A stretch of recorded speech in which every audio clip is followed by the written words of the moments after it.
mind that I just remembered now that I've had on my mind all day and I wanted to talk about, and that's self-love. When I mean self-love, I'm not talking, I know it's late, it's like 1:47. That's not I'm not talking the gutter type of self-love. I'm talking about loving and accepting yourself as you are, right? That's the kind of self-love I'm talking about. And I wanted to talk about this earlier, but I didn't get a chance because, again, like I said, I didn't get to come on here and do a live. And I'm on my way back to bed because I fell asleep putting the boys to bed. And then I woke up at like 1:30 or whatever and realized, oh, okay, I hadn't brushed my teeth, I hadn't taken my prenatal supplements because I'm breastfeeding and I need to keep up with those. Anyways, I'm back and I wanted to talk about this, and I realized something. I'm realizing something that I feel like, I don't know, it's something that's slowly becoming very, what's the word? Like self love in our society now, right now, I feel like it's something that's becoming very, I don't know, the value of it is it's materialized. Like you see a lot of ads on self-love, on um even on what's it called again, like when moms give need a break and you give yourself a break. What is it called again? um my brain, because I was sleeping, I can't think. But anyways, I feel like what I wanted to say is you need to learn to love yourself, in whichever state you are. Okay, like look at me, I'm on here doing my lives, with my prenatal hair loss and everything. I still come on here, hair done or not. I come on here, do my lives. It's not because I don't love myself. I feel like people are mistaking what self love is and thinking that it means you always have to have your hair done. You always have to be presenting to society at every single second of the day. And that's self love. When you always have your hair done, you always have your makeup done, then that's self love. That's not self love. That is setting yourself up.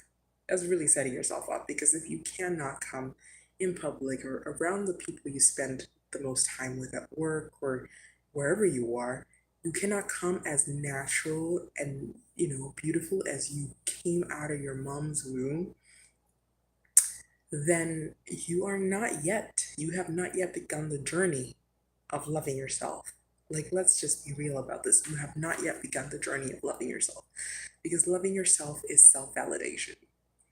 Right, it's not validation from others. You don't need people to say, "Oh, you look so cute today. Oh, I love the hair today." Like, I'm not, I never do anything for validation from others, not even from the closest people to me, like my husband, or like, yes, he will compliment me, obviously, and be like, because obviously he's my husband and he is, we're together because we like each other, we love each other, we like how each other look to each other, we're attracted to each other, right? But it's not something that I seek from him, that I need to have, right? And it's the same thing with anything else I do.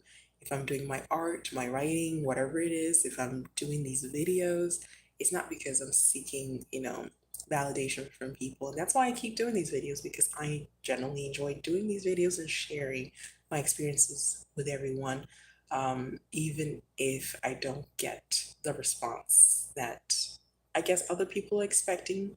They're thinking that maybe I should be getting, making viral videos or whatever. It's not my objective. My objective is not to make viral videos. It's just to share my experience and my life and whatever it is that I learned at any stage and point in time. And one of the things I'm learning about our society, again, like I said, everything that has to do with self-love and self-improvement is like almost just being narrowed down and shrunk down into a package to sell to someone. So a lot of people are mistaking it for something very shallow. Like self-love means you wake up in the morning, make sure your makeup is on before you go wherever it is you're going, even to the grocery store. Not necessarily. It can be a part of self-love, but it has to be from within. Some people think self-love is waking up and going to the gym and working out every day.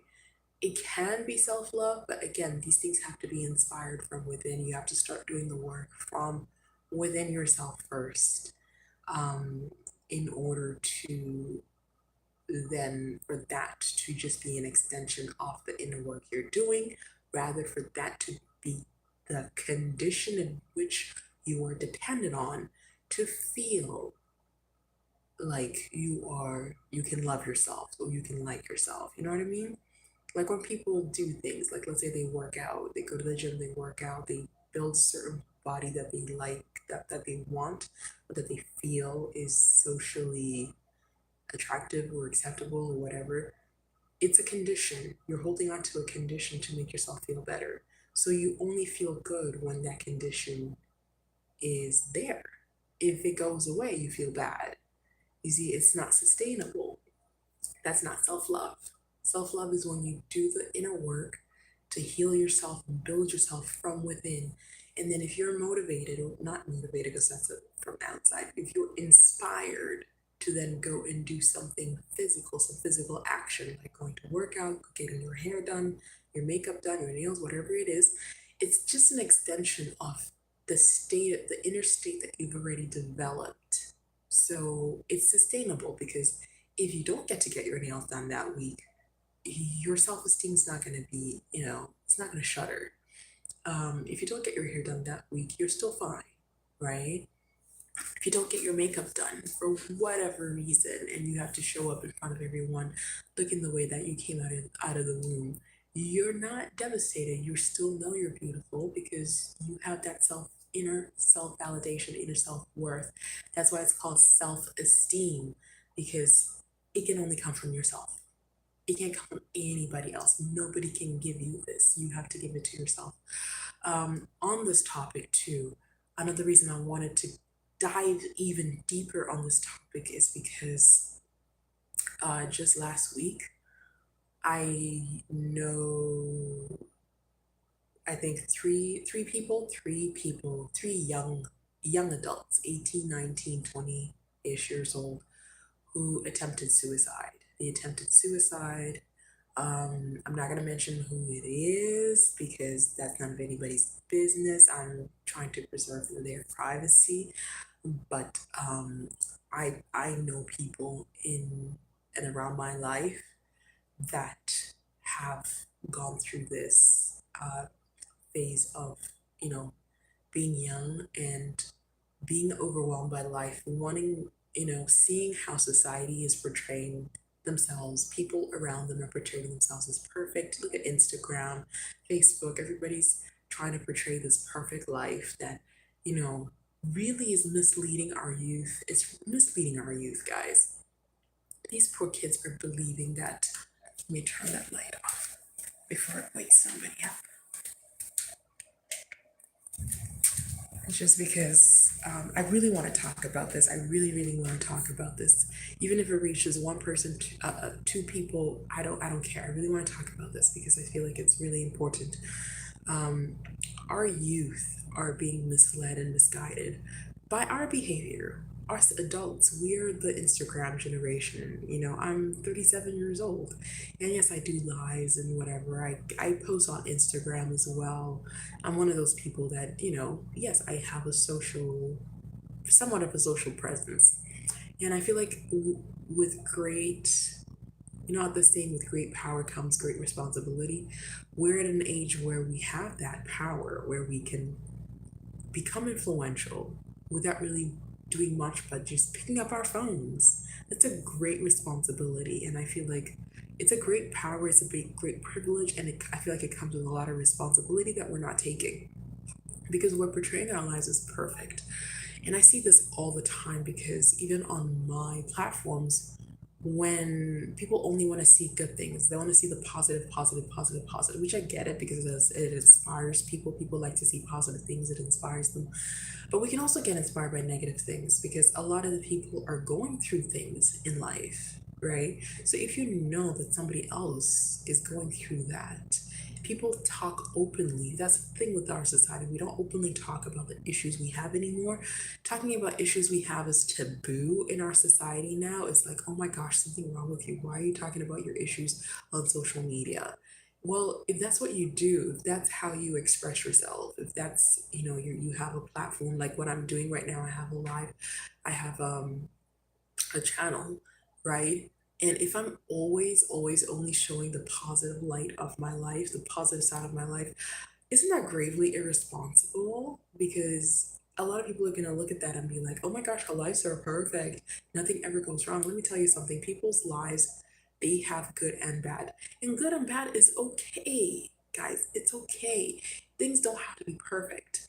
It doesn't mean that your life is wrecked, your life is horrible, or that you're just a failure. People are so afraid of failure that they're afraid to share the realness of their lives. They're just terrified. I know people who go out of their way to show on social media them hair done, wherever, whatever fun they're having. Like, we have fun, we go places, we do fun things. I don't always show everything on social media, all the fun things. Whatever I get a chance to, yes, I do show you guys, because this is a part of me sharing my life experience. But also, I feel like, like I was saying before, it's therapeutic for me to also share, the downsides of my life, the things that, don't go right, because there are those things that don't go right, even in relationships. Like, my husband and I are really solid. We love each other. It's not like we're not in any trouble whatsoever. Like, we're not going to, what is it? Like, we work on our issues. We work on our issues and we grow together because that's what we've chosen to do, right? I mean, obviously, God forbid, anything could happen, obviously. Like, you see this all the time. You see channels and influencers who you think had the perfect marriage, and all of a sudden they get divorced. These things happen. But that's the thing, it's a part of life, right? That even separating, divorcing, whatever, those things are a part of life. But the thing is, people are so preoccupied with hiding those things that lead up to those things in their life that it just shocks people and catches people off guard. Like, I don't believe in hiding things, because I do not believe that there's any part of my life experience that is bad, that is so horrible that I can never share with people.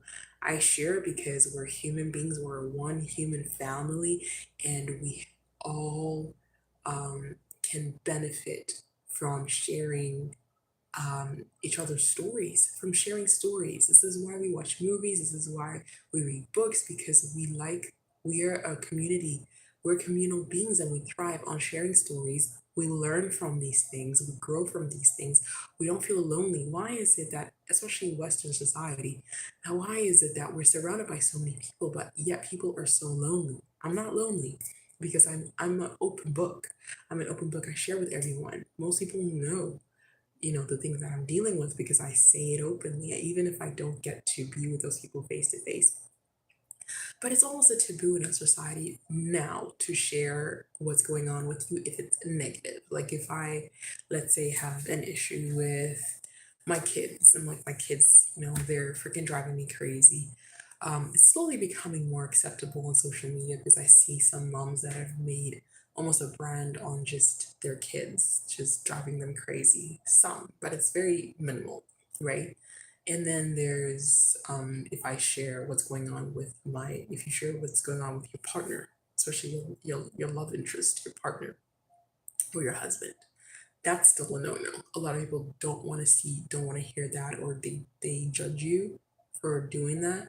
But a lot of times that I share about those things, like I've shared with you guys before, that myself and my husband, we had other learning when we got married. Since we got married, we've had learning curves, and I've shared those learning curves. Like, I've shared that I came into the relationship with a lot of the financial knowledge, the knowledge on how to save, why you save, how you save, and not just saving, investing as well. He wasn't very he was the opposite of that. He was not very knowledgeable on saving or even the importance of it. Now he sees the value of it, but because we've had that learning curve, we've gone through it. Was it frustrating? Yes, it was frustrating as hell because it's somebody who's like, for anyone, if you are very, very, very, let's say you're financially literate and you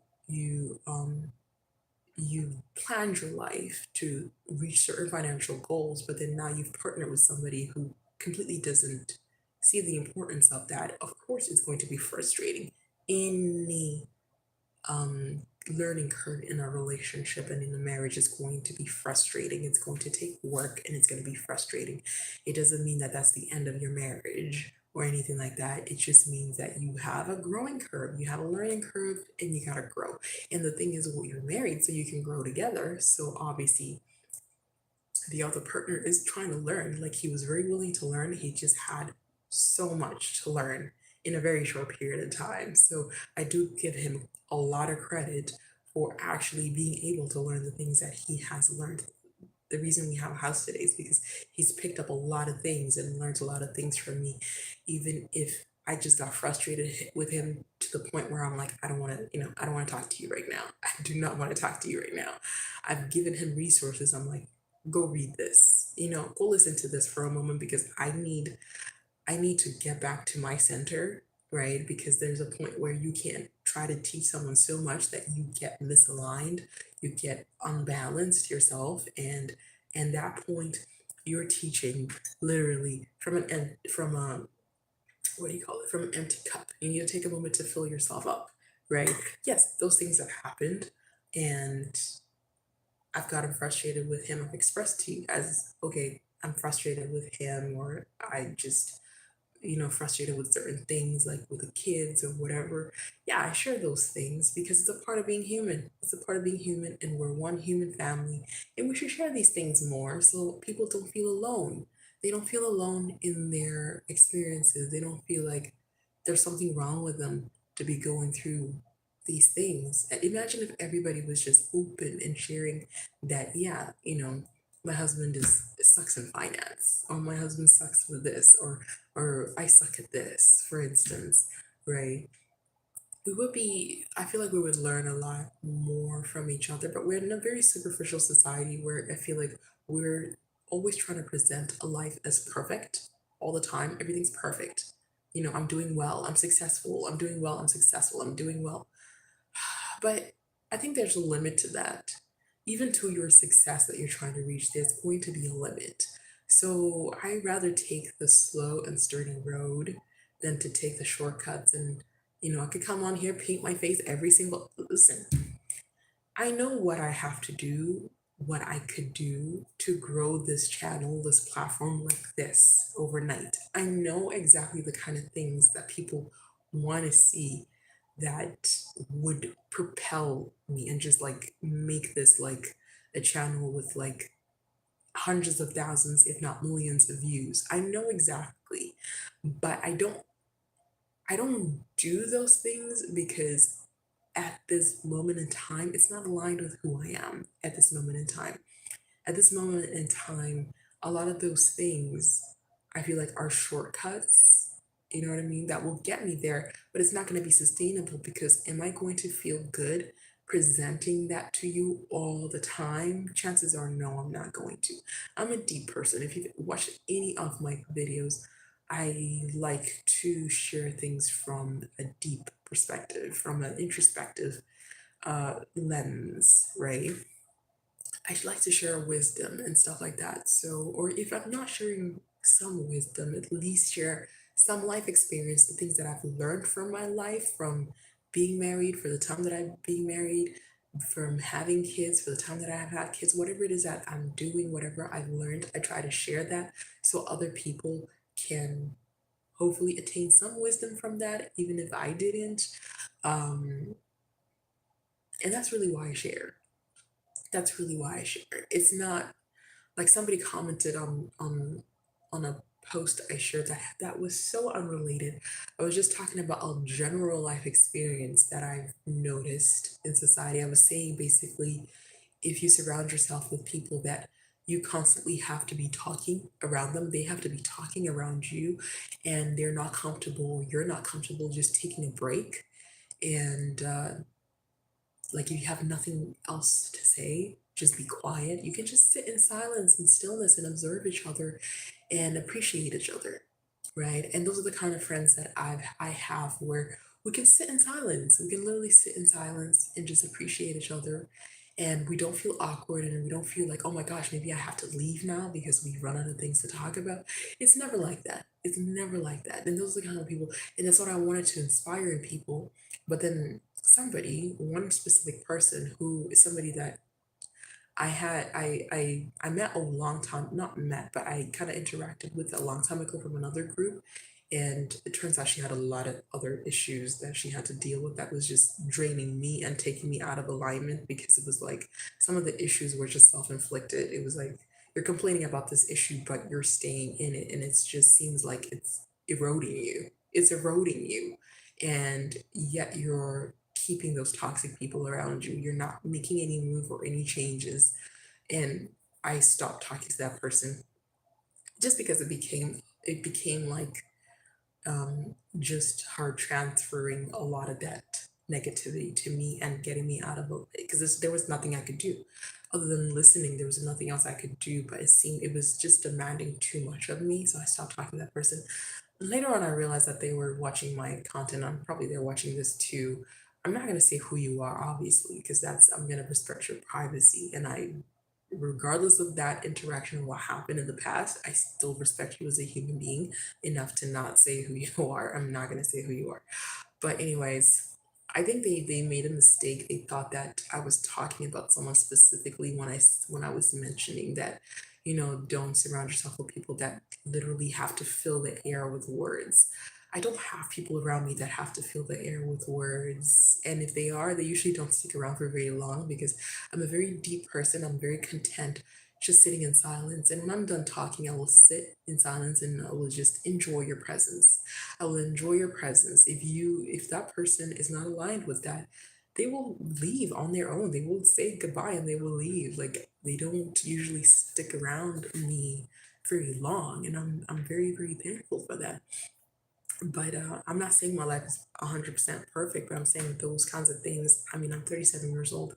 I've weeded out a lot of that nonsense a long time ago. A long time ago. The kind of people that are just like superficial, I've weeded out that out of my life a long time ago. So with that said, I do understand that people, obviously, when they see any content, this is a lesson that I think I needed to get that day. So thank you to this person, because it's a lesson I understood even deeper, that people can see something, can see content, can read something and perceive it in their own world, from their own perspective, based on their own worldview. Because maybe in their life, the only way you can talk about a problem is if the only way you can talk about an experience or any kind of wisdom is if you've had a problem directly related to that. I don't always have a problem directed to something to talk about it, to talk about the lesson behind it. I don't always have that direct problem. I've had people contacted me sometimes. Even my sister contacted me one time because I was talking about, like, abuse in relationships, because I obviously experienced, one of my friends was going through that, and around the same time, some other people um, on social media, a lady died because she was in an physically abusive relationship, and nobody did anything. I don't know if you guys remember, months back, this Nigerian lady, she ended up dying. She got killed by her husband because she was in an abusive relationship. But I think that culture, they don't believe in divorce or separation or anything like that. So she stuck it through until she lost her life. So a lot of that was weighing on me emotionally, and sometimes that's who I am. That's who I am. I see what's going on around the world, or I see what other people are experiencing, like my friends or anyone around me, or just in general. in the world. It can be someone halfway across the world. But I'm the kind of person, I'm an empath. So I'm very empathetic to what happens to people. So sometimes I come from that energy where I would just want to vent about it. So I'll come on here and I'll vent about it. But then I'm learning that sometimes people take it as that's an issue that I am experiencing directly. Maybe I should be more clear about that, that it's not something I'm going through. But again, even if you're clear about it, sometimes people think you're just saying, that friend of mine, meaning yourself. Like people interpret things whichever way they want to interpret things. And that's an aspect of life I'm realizing I have no control of. I cannot control that aspect of life, no matter how clear I'm going to be about something before I speak about it. um, that's just life. And people will leave a comment based on whatever they think. And they're usually projecting from their own life experience. And that's what we all do. Usually, when we see anything, we perceive it through a lens where we are projecting from our own life experience. Pretty much, we're projecting onto that person's experience from our own life experience. We're judging their life experience based on our own life experience and how we judge ourselves. Anyways, that's what I wanted to share. That I wish we were more open and shared more, but then at the same time, I do recognize that the mass conscious state of people is that where you might not want to share everything because again, people do project onto your situation based on themselves, really, based on their own issues, based on their own deficiencies in life, and then they will project onto you and say, yeah, see, and it's like, oh my gosh. So it's kind of hard to find line, but I try to always share from a place of alignment. I try to do the work and always share from a place of alignment. So I'm light, so my heart is light. I'm not carrying anything. I don't come on here to talk about somebody. It's rare, not that it never happens, it's happened that I was so frustrated with someone, but it's usually someone that's not related to me. That it's happened a couple of times, even with people that I know, that I'm so frustrated that I just have to vent. But it's not that I haven't spoken to those people. I think it's only happened once with somebody because I couldn't speak to them because they were very toxic and they were actually a stranger. And it's just somebody that I kind of opened up into my space for a service that I provided, but then they ended up being their energy was so toxic that I did, come on here and vent about it. But it was more like, I think my intention was misconstrued by some people, like, again, because people project onto what you're saying. It was more like a lesson, like, especially with your home, be careful who you open yourself up to. At least be aligned, get aligned first. Because afterwards, when I did the work and I did the alignment work, I started getting more people around me that were more aligned with, my energy. So that was the lesson there. But anyways, whatever. It's late, I'm tired, I'm not even sure if I'm making 100% sense to you guys. I hope you're getting what I'm saying. But if you're not, whatever, I hope you get some clarity, or at least meditate on some clarity so you can understand what I'm saying. I'm gonna meditate on more clarity for myself so I can, I guess, deliver what I'm trying to say with more clarity without, as much confusion or less confusion. So we can meet halfway, right? We meet halfway that way. That's the compromise, isn't it? And that's what life and relationships is all about. This is a type of relationship on its own. Anyways, I'm gonna go to bed because it's late and I'm tired, and the baby might wake up soon for some breast milk, and I know he needs a diaper change, so he should need a diaper change by now. So I'm gonna go, and I do not know. I feel so blessed, eh? Sometimes you have to just appreciate those little things in life. Look at my eyebrows, guys. Look at those brows. Look at those brows. That's natural, hey. This is how I came out of my mother's womb with these beautiful breasts. I don't pluck. I don't do nothing. I don't do anything to them. They're just like this. See, you have to just focus on the positive. I could be focusing, oh, my hair loss, postpartum hair loss. You know, what's that gonna do for me? But if I focus on the good things, look at these high cheekbones. I love these cheekbones. People pay lots of money to get this, hey? Lots of money. And these full lips. People pay lots of money to get these full lips, eh? and I just wake up like this. Ah, life is amazing, I'm telling you. Take care of yourselves, always be kind to yourselves, and always be your own best friends first. Ciao.